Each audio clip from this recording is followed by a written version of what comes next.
So the second rule. The second rule is food and drink are not permitted in the lab at any time.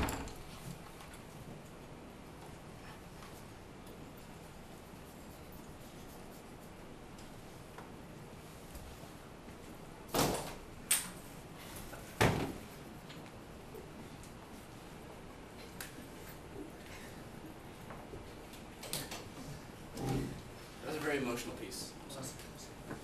Okay, rule number 3. Any tobacco use is forbidden at any time, in any time at any lab.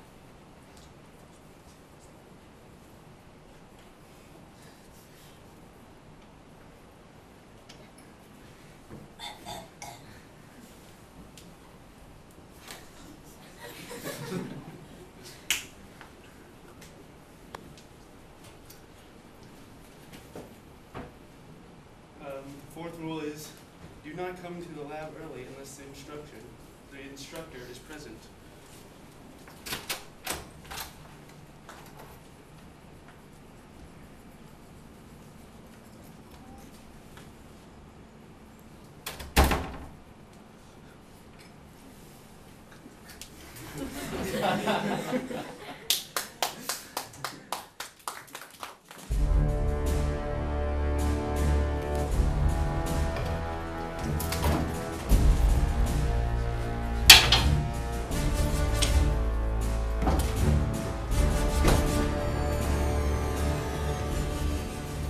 This is why we keep the windows closed at all times. Mark, keep your loose clothing and hair away from moving parts in the lab. Oh, Mark. Do not loiter in the aisles or leave equipment in the aisles. Mark, are you okay? Do not leave equipment too close to the edge of the tables. Okay, our first rule was do not activate any circuit or apparatus until the instructor inspects it. The teacher's not here. We need to get started. I'll never get finished. Let's go plug it in. Ah! My hair! It's okay, it's just a flesh wound. Okay.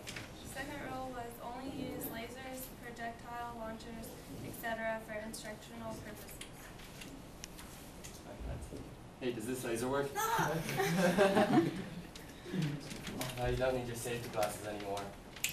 Just like Carol. Next rule is never look directly into the beam of the laser. Or projectile launcher. Ready? Stop it. Get out of the way. The last rule was all trash and waste materials should be disposed in proper container. Do not pour chemicals into the laboratory sinks. Alright, let's pour these down the drain here. No, you could get cancer. No! Crap! We've got cancer now. Never touch a possibly live circuit. Ah! I'm shocked I'm dead. This is a valid rule because you could kill yourself.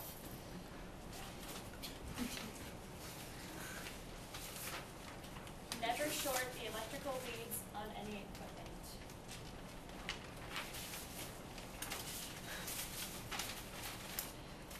Fire. A short is a circuit that isn't powering anything and you could cause a fire, which could be disastrous.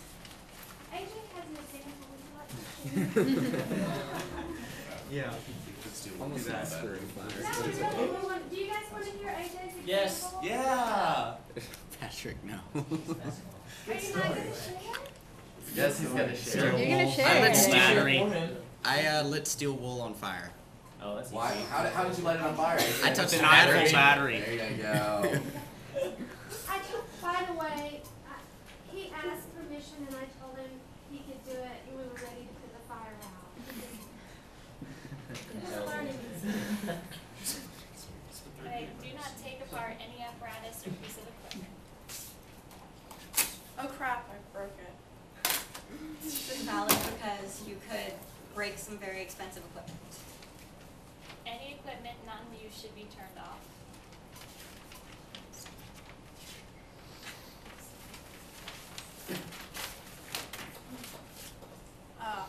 Hey Elise, what's up? Hey. Oh, ow, my hand. You could hurt yourself. Okay, Rule 21, do not move or jostle a computer while the CPU is turned on. It's not turned on. Don't turn it on. Okay. 22, do not place books or papers on the computer and don't shut it down. That was 23 as well. So that's against the Don't rules. shut it down Without the instructor's Yeah. approval. 24, leave your lab station neat, clean, and organized. Oh no, I dropped my papers. They're valid because apparently this year budget cuts buy computers and stuff.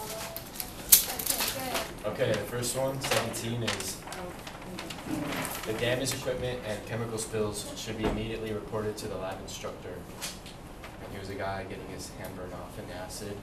The teacher's yelling. And then the good thing to do is tell your teacher. And then she'll tell you what to do. Never handle liquid nitrogen.